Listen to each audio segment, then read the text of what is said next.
Hi, Brad Sherman here, and you can see behind me just some of the devastation here in the city of Jackson as a result of high winds that swept the area on Friday evening.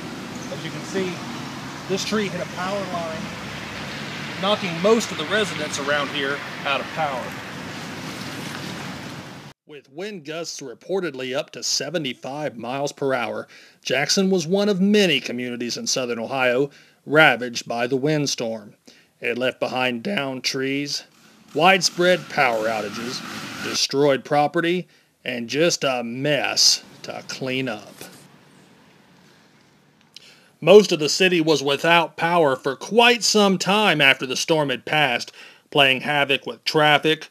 Another reason for the slow traffic was shocked residents all slowing down and even some stopping to take a closer look at the damage. Taking a look now at some of the more notable ones, the white lattice Chamber of Commerce sign in Manpower Park, truly one of the sights that the Apple City is known for, completely blown to the ground.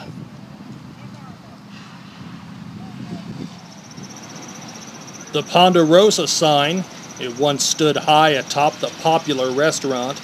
It's now across the street and closer to another restaurant, McDonald's.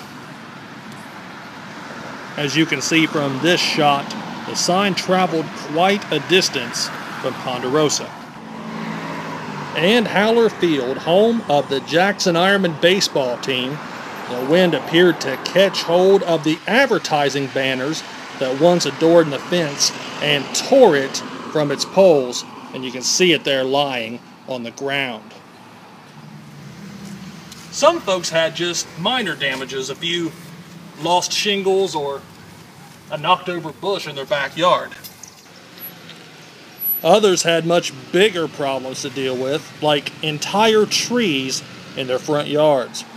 Other trees brought down power lines, and others still fell across city streets, making them impassable.